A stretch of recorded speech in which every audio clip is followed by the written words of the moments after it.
14 বছরের একজন শিক্ষার্থীকে নিয়মিত নিজের নগ্ন ছবি পাঠানোর অভিযোগে কারাদণ্ডে দণ্ডিত হয়েছেন যুক্তরাষ্ট্রের ইন্ডিয়ানা অঙ্গরাজ্যের সাবেক শিক্ষিকা।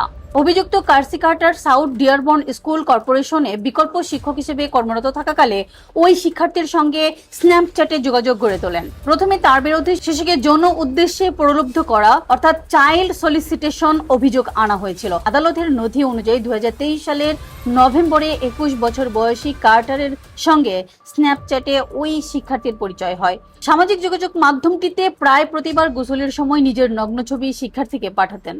সেই নথিতে আরো বলা হয় এসব ছবি বেশিরভাগ সময় গভীর রাতে পাঠানো হতো।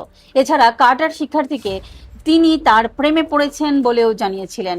একই বছরের ডিসেম্বরে ওই শিক্ষার্থী বিষয়টি স্কুলের রিসোর্স কর্মকর্তাকে জানায়। পরে ঘটনাটি স্কুলের প্রধান শিক্ষককে অবহিত করা হয়। একজন শিক্ষক যার হাতে বাবা মা তাদের সন্তানের ভবিষ্যৎটা তুলে দেন, যিনি শুধু একটি বিষয়ে আমি বলবো যে পড়ান না, তিনি শেখাবেন মূল্যবোধ, শৃঙ্খলা আর নিরাপত্তার অনুভূতি। কিন্তু সেই শিক্ষকই যদি একজন শিক্ষার্থীর জন্য নিরাপত্তার বদলে ভয়ের কারণ হয়ে ওঠেন, তাহলে প্রশ্নটা শুধু একজন ব্যক্তিকে নিয়ে নয়, প্রশ্নটা পুরো সমাজকে নিয়ে। সম্প্রতি যুক্তরাষ্ট্রে এমন একটি ঘটনা আলোচনায় এসেছে।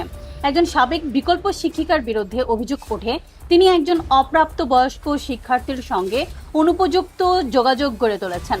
তদন্তের পর আদালত তাকে কারাদণ্ড দেন। আজ আমরা শুধু ঘটনাটি নয়, এর সামাজিক, নৈতিক এবং মনস্তাত্ত্বিক দিক নিয়ে আলোচনা করব। এই ঘটনায় সবচেয়ে গুরুত্বপূর্ণ বিষয় হলো ক্ষমতার অপব্যবহার। একজন শিক্ষক ও একজন শিক্ষার্থীর সম্পর্ক কখনো সমান অবস্থানের সম্পর্ক নয়। শিক্ষক সবসময় দায়িত্বশীল অবস্থানে থাকেন, তাই শিক্ষকের আচরণের মানও অন্য সবার চেয়ে বেশি হওয়া উচিত, তাই না? এখানে আরেকটি বিষয় গুরুত্বপূর্ণ। অনেকে মনে করেন এই ধরনের ঘটনা শুধু ছেলে শিক্ষকের ক্ষেত্রে ঘটে, কিন্তু বাস্তবতা হলো অপব্যবহার বা শোষণ কোনো নির্দিষ্ট লিঙ্গের বিষয় নয়। যেই হোক, যদি একজন প্রাপ্তবয়স্ক ব্যক্তি নিজের অবস্থান ব্যবহার করে একজন অপ্রাপ্ত বয়স্ককে প্রভাবিত করেন, সেটি গুরুতর অন্যায়। এই ঘটনা আমাদের কয়েকটি গুরুত্বপূর্ণ শিক্ষা দেয়। প্রথমত, ডিজিটাল যুগে বাবা মায়ের সচেতনতা আগের যে কোনো সময়ের চেয়ে বেশি জরুরি। দ্বিতীয়ত, শিশুদের শেখাতে হবে কোনো প্রাপ্তবয়স্ক যদি এমন আচরণ করেন যা তাদের অস্বস্তিকর মনে হয়, তাহলে সেটি লুকিয়ে না রেখে বিশ্বস্ত কোনো বড় মানুষকে জানানো উচিত।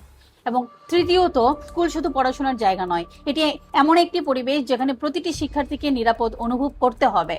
একজন শিক্ষক যখন ভালো কাজ করেন, তিনি একটি প্রজন্ম গড়ে তোলেন। আর একজন শিক্ষক যখন বিশ্বাস ভেঙে দেন, তখন ক্ষতিগ্রস্ত কেবল একজন শিক্ষার্থী হয় না, ক্ষতিগ্রস্ত হয় পুরো শিক্ষা ব্যবস্থার প্রতি।